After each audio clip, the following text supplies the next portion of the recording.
വേണ്ട. ഇല്ല സാർ, നമ്മുടെ ടീമോടെ എത്തി. വേണ്ടടോ, എനിക്ക് പരാതിയില്ലെന്നേ.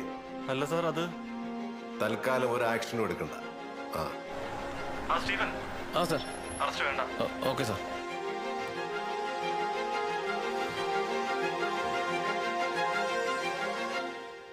ഈ വക തോന്നിയാസങ്ങളൊക്കെ ചെയ്ത അകത്ത് കിടക്കുമെന്നറിയില്ലേ? പിന്നെ എന്ത് ചെയ്യണം സാറേ?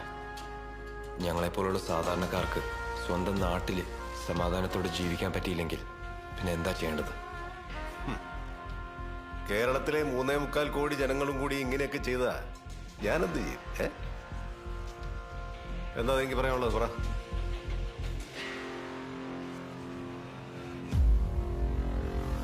വിദേശത്ത് പോകാൻ ഒട്ടും താല്പര്യമില്ലാത്തതുകൊണ്ടാണ് സാർ ഒരുപാട് കഷ്ടപ്പെട്ട് ഞാൻ നമ്മുടെ നാട്ടിലൊരു സംരംഭം തുടങ്ങിയത്. പക്ഷെ ഇവിടെ എനിക്കും എന്റെ കൂട്ടുകാർക്ക് നേരിടേണ്ടി വന്നത്. ഈ സ്ഥലത്തിന് ഒരു പരാതി കിട്ടിയിട്ടുണ്ട്. ഈ കേസ് ഞാൻ ഡീൽ ചെയ്ത് തരാം. വില്ലേജിൽ നിന്ന് നോട്ടീസ് വന്നിട്ടുണ്ട്. പാർട്ടിയാ. പിന്നെ ഇത്തിരി ചിക്കിള് കൂടി കൊടുത്താ കഞ്ചാവിലുണ്ടോ? ഞങ്ങള് പറയുന്നേ നടക്കൂ. ഒരുപക്ഷെ ഇത്തരം കാര്യങ്ങൾ സാറിന് മുമ്പിൽ എത്തുന്നില്ലായിരിക്കാം. ഇതിനേക്കാളൊക്കെ അപ്പുറം സാർ ഉറപ്പായിട്ടും അറിയേണ്ട വലിയൊരു വിഷയമുണ്ട്. സാറിന്റെ മകൾക്ക് ഇപ്പം എത്ര പ്രായമുണ്ട്? 23.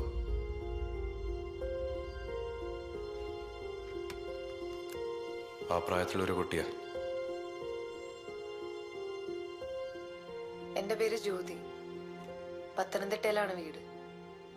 എൻ്റെ വീട്ടില് അച്ഛനും അമ്മയും ഒരു അനിയത്തിയുണ്ട്. ഞാൻ UK-ലായിരുന്നു. 2 വർഷം മുന്നേ വരെ PSC എഴുതിയിരുന്നു. റാങ്ക് ലിസ്റ്റിൽ പേരൊക്കെ ഉണ്ടായി. അന്ന് എൻ്റെ വീട്ടിൽ ഭയങ്കര സന്തോഷമായിരുന്നു. എൻ്റെ അച്ഛനും അമ്മയൊന്ന് ഉള്ളറിഞ്ഞ് ചിരിക്കുന്ന ഞാൻ അന്ന് ആദ്യമായിട്ടാണ് കാണുന്നത്. അച്ഛനെ ഭയങ്കര വലിയ സ്വപ്നമായിരുന്നു എനിക്ക് ഗവൺമെൻറ് ജോലി കിട്ടണത്. അച്ഛനന്ന് ലഡ്ഡുമൊക്കെ മേടിച്ചുകൊണ്ട് വന്ന് വീട്ടിൽ നെയ്ബേഴ്സൊക്കെ വന്ന് എല്ലാവർക്കും ഒരുപാട് പ്രതീക്ഷയായിരുന്നു. പിന്നീട് ജോലിയുടെ കാര്യം ചെന്ന് അന്വേഷിച്ചപ്പോൾ അവർ പറഞ്ഞു ആ പോസ്റ്റിന് വേക്കൻസി ഇല്ലാന്ന്. എന്താന്ന് വെച്ചപ്പോൾ അവർ കൃത്യമായിട്ട് ഒരു ഉത്തരം തന്നില്ല. ഞാൻ വീണ്ടും PSC എഴുതി, കിട്ടി. പക്ഷെ ജോലിയുടെ കാര്യം പഴയ പോലെ തന്നെ. അങ്ങനെ ഞാൻ ഗവൺമെന്റ് ജോലി എന്നുള്ള സ്വപ്നം ഉപേക്ഷിച്ചു. പിന്നീട് അമ്മാവൻ പറഞ്ഞിട്ടാണ് ഞാൻ പുറത്തു പോകുന്നതിനെ പറ്റി ആലോചിച്ച് തന്നെ തുടങ്ങിയത്. അടുത്തുള്ളൊരു ഏജൻസിയിൽ അന്വേഷിച്ചപ്പോൾ അവർ പറഞ്ഞു IELTS ഒന്നും എഴുതണ്ട, അവിടെ ചെന്നാൽ മതി, പഠിച്ചാൽ മതി, വലിയ ശമ്പളമുള്ള ജോലിയൊക്കെ കിട്ടുമെന്ന് പറഞ്ഞു. അതിനവർ ചോദിച്ചത് 30 ലക്ഷം രൂപയാണ്. അത്രയും പൈസ ഒന്നും ഞങ്ങൾക്ക് ചിന്തിക്കാൻ പോലും പറ്റില്ല. എന്നിട്ടും ഏതൊക്കെയോ ബാങ്കിൽ കയറി ഇറങ്ങി ലോൺ എടുത്തും ചിട്ടി പിടിച്ചും ആരത്തൊക്കെയോ കടമൊക്കെ മേടിച്ച് അച്ഛനും അമ്മയും അത്രയും പൈസ റെഡിയാക്കി എനിക്ക് വേണ്ടി. എന്നിട്ട് ഞാൻ UK-ക്ക് പോയി, കുറെ പ്രതീക്ഷകളുമായിട്ട്.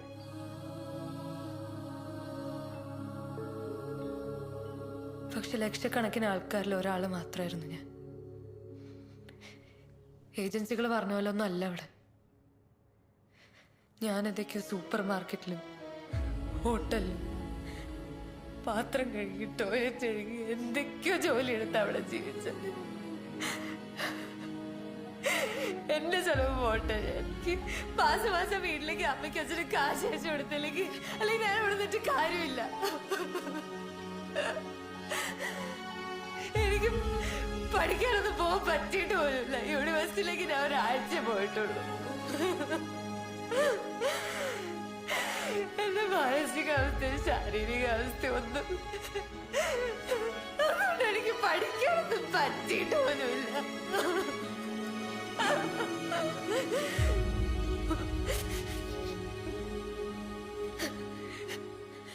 അവിടെ കുറച്ച് മണിക്കൂർ കൂടുതൽ പണിയെടുത്തതിന് സ്റ്റുഡന്റ് വിസയിലുള്ളവരെ ലേബർ സെക്യൂരിറ്റിക്കാരെ ഡീപ്പോർട്ട് ചെയ്യും. കുറെ തവണ ഞാൻ എങ്ങനെയൊക്കെ അവരുടെ കണ്ണിപ്പെടാതെ കഷ്ടിച്ച് രക്ഷപ്പെട്ടു. പക്ഷെ കഴിഞ്ഞാണ് അവരെന്നെ പിടിച്ചു. എന്നെ ഇപ്പൊ തിരിച്ച് നാട്ടിലേക്ക് അയച്ചേക്കാം. എന്നിട്ട് ഞാൻ വീട്ടിൽ പോയിട്ടില്ല. ഞാൻ ഇപ്പൊ മുംബൈയിലുള്ളത്. ഇവിടെ ഞാൻ ചെയ്യുന്ന പണി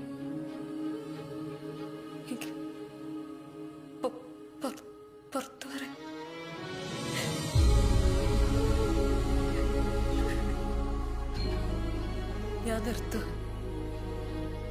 ഞാൻ അവസാനിപ്പിക്കുകയല്ല. ഞാൻ ആരെയും കുറ്റപ്പെടുത്താൻ വേണ്ടിയിട്ടല്ല ഈ വീഡിയോ ചെയ്യുന്നത്. പക്ഷെ കുറെ സ്വപ്നമൊക്കെ കണ്ട് ഇവിടുന്ന് പുറത്തേക്ക് പോകാൻ പോകുന്ന ആൾക്കാരില്ലേ, അവരോട് എനിക്ക് ഒരു കാര്യം പറയാനുള്ളൂ. പണ്ട് ഇവിടുന്ന് പോയി രക്ഷപ്പെട്ട കുറെ ആൾക്കാരുണ്ടാവും. പക്ഷെ ഇപ്പൊ അവിടെ ഏറ്റവും കൂടുതലുള്ള എന്നെ പോലത്തെ ആൾക്കാരാണ്. എന്റെ നാട്ടിൽ എനിക്കൊരു ജോലി ചെയ്യാൻ പറ്റിയിരുന്നു. എന്റെ അച്ഛൻ, എന്റെ അമ്മ,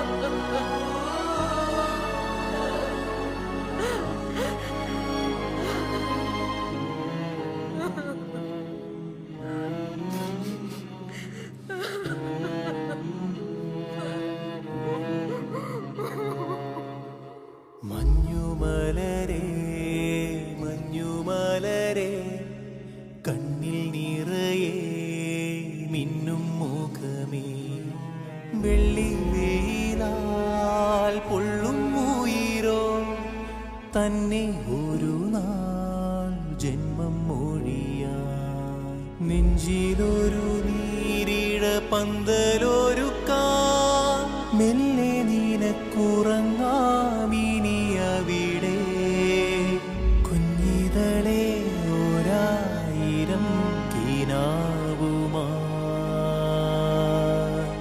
അന്തിവെയിലരുകിലാരു നിന്നിടാൻ തുണയാരു തന്നിടാൻ കൺമണിയൊരു യാത്ര പോയതോ. ഒരു വർഷം ഇവിടുന്ന് പുറത്തേക്ക് പോകുന്ന കുട്ടികളുടെ എണ്ണം 3 ലക്ഷത്തിന് മുകളിലാണ്. അതിലെ പല കുട്ടികളുടെയും ബുദ്ധിയും കഴിവും പ്രയോഗിക്കേണ്ടത് നമ്മുടെ ഈ നാട്ടിലായിരുന്നു.